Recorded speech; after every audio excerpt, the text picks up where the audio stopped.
प्यारे बच्चों, class 11th के लिए JCERT द्वारा हिंदी कोर का मॉडल प्रश्न पत्र जारी किया गया है। आप सभी बच्चों के रिक्वेस्ट पर बार बार रिक्वेस्ट करने पर बहुत मुश्किल से हिंदी कोर का मॉडल सेट 1 का आंसर आप लोगों को इस वीडियो के माध्यम से बता पा रहा हूँ।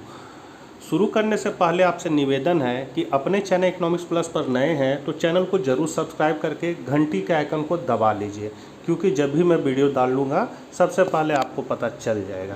और साथ ही हिंदी कोर के बच्चों तक यह वीडियो ज़रूर पहुंचाइए। वीडियो बनाने में बहुत मेहनत लगा है बच्चों, तो मैं चाहता हूं ज़्यादा से ज़्यादा बच्चे इससे लाभान्वित हो सके। आप लोग देख सकते हैं कक्षा 11 हिंदी कोर 1.5 घंटा का है, पूर्णांक 40 नंबर का है। अब है खंड ग पाठ्य पुस्तक से कलकत्ता मैं कभी नहीं जाने दूंगी कलकत्ते पर बजर गिरे। तो ये है आपका बच्चों प्रसंग। यहाँ लिखा है निम्नलिखित में किसी एक काव्य का सौंदर्य लिखिए।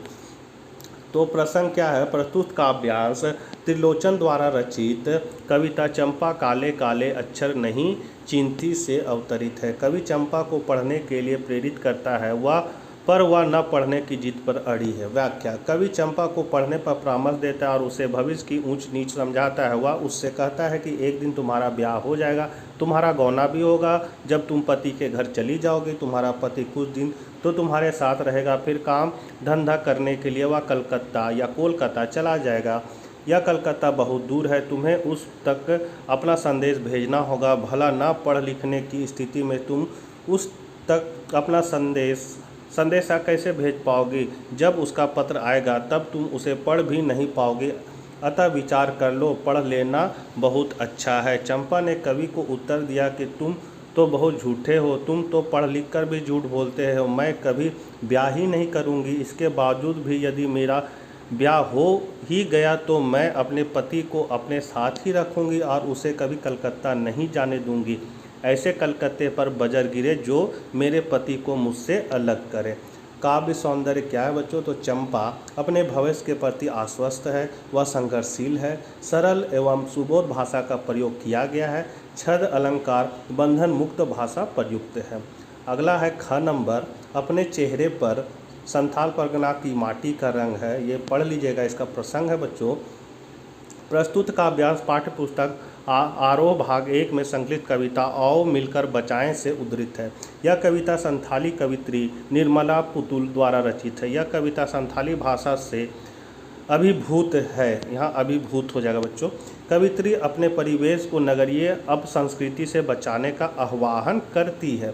व्याख्या: कवित्री कहती है कि हमें अपने संस्कृति को बचाना है, हमारे चेहरे पर संथाल परगने की मिट्टी का रंग झलकना चाहिए, भाषा में बनावटीपन ना होकर झारखंड का प्रभाव होना चाहिए। कवित्री कहती है कि शहरी संस्कृति से इस क्षेत्र के लोगों की दिनचर्या धीमी पड़ती जा रही है, उनके जीवन का उत्साह समाप्त होता जा रहा है, उनके मन में जो खुशियाँ थी वे समाप्त हो रहे हैं।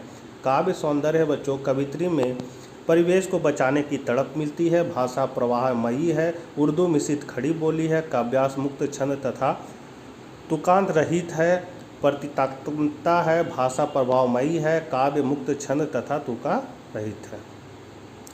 अगला है चौथा नंबर क्वेश्चन। 2 प्रश्नों को उत्तर देना है। कमीज ना होने पर लोग पाँव से पेट क्यों ढक लेते? तो यहाँ के लोग इतने दीनहीन और यथास्थितिवादी हो चुके हैं कि वे अपने अधिकारों के लिए संघर्ष नहीं करते। वे हर अभाव को चुपचाप सह लेते हैं। वे अपने में ही सिकुड़कर जैसे तैसे जीने को ही अपनी नियति बना लेते हैं। इनमें संघर्ष करने की इच्छा मर चुकी है। जो है उसी में संतोष करते हैं और कुछ नहीं भी है तो भी खाली पेट ही संतोष करके सो जाते हैं। अर्थात कमीज ना होने पर लोग पाँव से पेट को ढक लेते हैं। ख नंबर क्वेश्चन है। पठित कविता में चंपा की किन विशेषताओं का चित्रण है? तो पहला है इसका, चंपा एक ग्रामीण बाला है, उसका स्वभाव नटखट चंचल और शरारती है। वह कभी कभी वह शरारतवश खूब उद्यम मचाती है और कवि की कलम और कागज को चुराकर छिपा देती है। चंपा आबोध बालिका है, वह पढ़ाई लिखाई का महत्व नहीं समझती। तीसरा है, चंपा का स्वभाव मुखर और विद्रोही भी है। कवि के समझाने पर भी वह पढ़ना लिखना नहीं चाहती है और अपने मन की बात को बिना छिपाए मुंह पर कह देती है। चंपा में परिवार के साथ मिलकर रहने की भावना है, वह परिवार को तोड़ना नहीं चाहती है। ख है, भाषा में झारखंडीपन से क्या अभिप्राय है?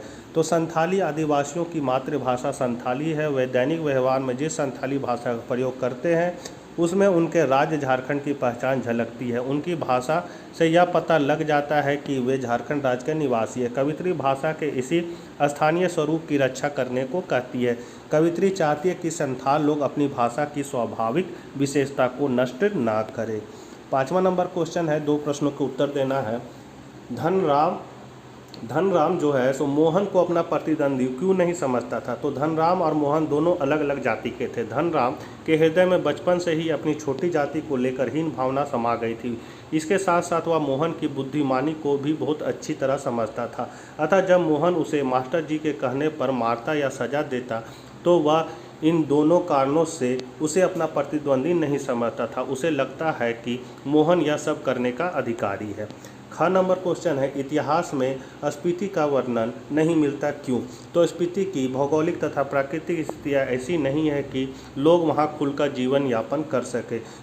यहाँ वर्षा नाम मात्र के लिए ही होती है तथा लगभग 8-9 महीने बर्फ पड़ती रहती है। परिवहन तथा संचार के साधनों का अभाव पाया जाता है। इतिहास में आने के लिए ऐसी उल्लेखनीय घटनाओं तथा परिस्थितियों का होना जरूरी है, जिसके यहाँ कमी है। यही कारण है कि इतिहास में स्पीति का वर्णन नहीं मिलता।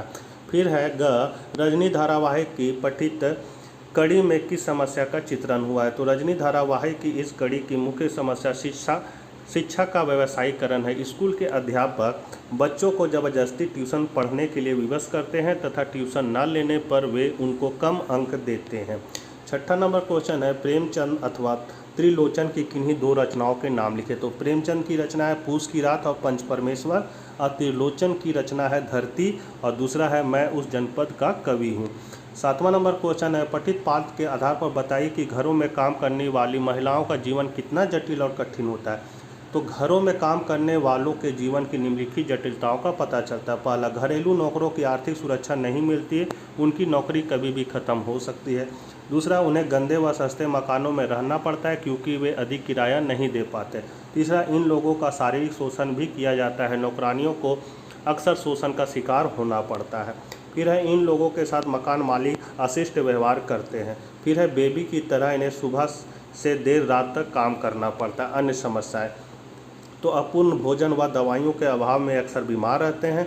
धन के अभाव में इनके बच्चे अशिक्षित रह जाते हैं। उन्हें कम उम्र में ही दूसरों के यहाँ काम करना पड़ता है और ये अक्सर आर्थिक संकट में फंसे रहते हैं। इसी का 8वां में क्वेश्चन है, तातुस के परिवार ने बेबी की ज़िंदगी को संवारने में कैसे सहायता की? तो तातुस के संपर्क में आने से पहले बेबी कई घरों में काम कर चुकी थी। उसका जीवन कष्टों से भरा था। तातुस के परिवार में आने के बाद उसे आवास, वित्त, भोजन आदि समस्याओं से राहत मिली।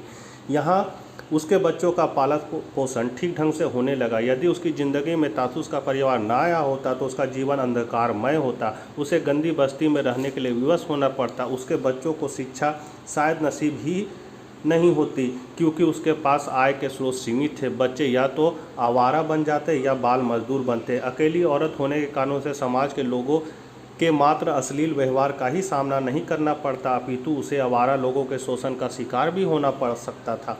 बड़ा लड़का तो शायद ही उसे मिल पाता। उसके पिता भी उसे याद नहीं करते और माँ की मृत्यु का समाचार भी नहीं मिलता। इस तरह बेबी का जीवन चुनौतीपूर्ण तथा अंधकारमय होता। 8वां नंबर क्वेश्चन है, आलो अंधारी पाठ में स्त्री पुरुष संबंध की किस समस्या पर प्रकाश डाला गया है? तो पाठ में ऐसे अनेक अंश हैं जिससे ज्ञात होता है कि पुरुष के बिना स्त्री का कोई अस्तित्व नहीं है। पहला है, बेबी के प्रति उसके आस पड़ोस के लोगों का व्यवहार अच्छा नहीं था। वे सदा उसे पूछा करते थे कि उसका स्वामी कहाँ है। मकान मालकिन उससे पूछती है कि वह कहाँ गई है, क्यों गई है आदि। मकान मालकिन का बड़ा बेटा उसके द्वार पर आकर बैठ जाता और इस तरह की बातें कहता जिसका अर्थ था कि यदि वह चाहे तभी बेबी उस घर में रह सकती है। तीसरा है, कुछ लोग जानबूझकर उसके स्वामी के विषय में प्रश्न पूछा करते थे, इसी बात पर उसे ताने देते या छेड़ते थे।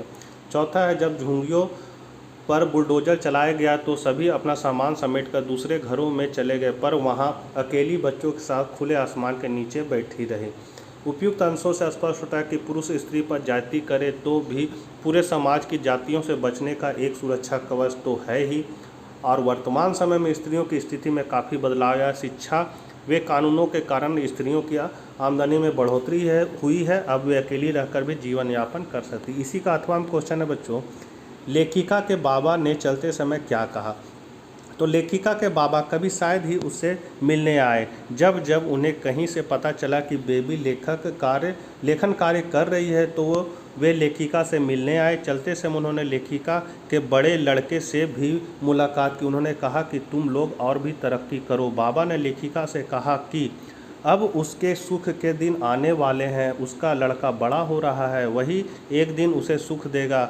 अभी वह थोड़ा कष्ट और उठा ले, बाद में सुख ही सुख है। तो बच्चों, सेट 1 का सारा क्वेश्चन मैंने बता दिया है। वीडियो को ज़रूर शेयर कीजिएगा। मिलते हैं नेक्स्ट वीडियो में।